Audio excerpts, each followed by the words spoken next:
এমন আর কি মুদ্দারে পাবা তো কয়টা টাহা আরাম সালাম মনে করো 6 গো রসুন আর 5 গো পেঁয়াজ কয়টা কাঁচা মরিচ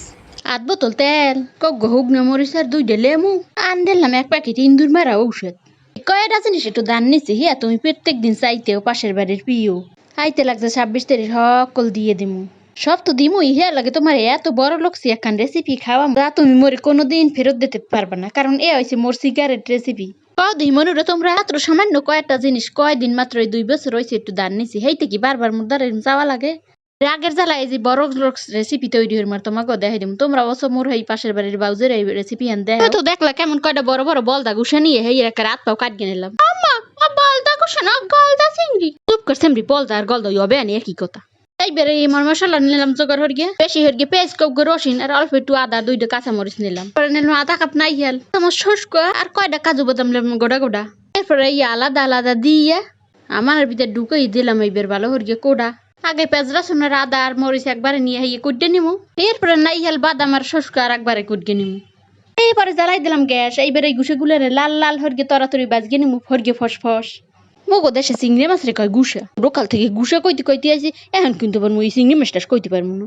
বাজতে বাজতে এখন একটু হালকা হালকা যখন লাল হয়েছে এইবার শীত করে অকুল দিব উল্টাইয়া এরা যারা যারা মনে না 26 তারিখে এরকম বড় লোক হইবেন মনে করেন হেরা কিন্তু সকল দিয়ে বড় লোক রেসিপি আন বানাই আপনার প্রিয়দের দাওয়াত করিয়ে খাওয়াইবেন এই দেখি চিংড়ি মাছ যখন এরকম একটু লাল লাল হয়ে ভাজা হয়ে যাবে এবারে ডেরেলো মুতুল গিয়া মজার রেসিপি দিয়ে যদি ভাত খায় একবারে মজার ঠেলে বাপের নাম কিন্তু যাবেন ভুল গিয়া এরপরে এই ভাজা তেলের ভিতরে আর একটু তেল অ্যাড করি গিয়ে 1 চামচ তেল মজদুর করে ছাড় গিয়ে এবারে দিলাম 1 চামচ লাল মরিচের গুঁড়া আর আড্ডা যাতে টকটকা লাল থাকে পুরা এবারে এই তেলের ভিতরে 2টা লাড়া দিয়ে মিশিয়ে দিমু হরিয়ে গ্যাস আর এই ভিতরে দিয়ে দিমু বাটগে ধোয়া আদা রসুন আর পেঁয়াজ এবার দিলাম নাইকেল বাদাম আর হস্ক বাটার পেস্ট এই বড় লোকসি রেসিপি বানাই খাওয়াবেন যদি বাসায় আয় গেস্ট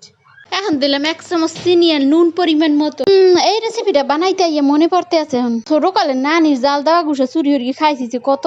দুহান দিলাম ছাল মরিচ একটু কম দিছি যাতে না লাগে জাল এরপরে দুধ 1 কাপ দিয়ে ভালো হরিয়ে কষাইতে থাকবো লাড়া চাড়া দিয়ে এই বেলে ভালো হরিয়ে কষাইয়ে নিয়ে এইবার ভাজগে ধোয়া বলদা গুছা খাইটা এই ভিতর দিলাম দিয়ে এখন এই ভিতর পানি একটু দিমু উড়ি আল্লাহ আজকে ইয়ে দেখার পেট ভরিয়ে ভাত খামু 5 মিনিট জাল দেওয়ার পর এখন পানি টান গিয়ে গেছে সব চাইয়ে দেন তেল খালি হরে সব মনুর আপনার অবশ্যই কিন্তু এই রেসিপি বানাইয়ে খাবেন রেসিপি খানা কেমন হয়েছে অবশ্যই কমেন্টে কিন্তু কইয়ে যাবেন মুই এখন যাই খাইতে আপনারা কিন্তু কিছুতেই ভুলবেন না লাইক কেমন আর ফলো দিতে 26 তারিখে এই রেসিপি তোমাকে দেবো খাইতে যারা ঠেলায় পাগল হয়ে হক্কল ভুলগে যাবা মোর ধারে আর পারবা না পাওনা জিনিস চাইতে।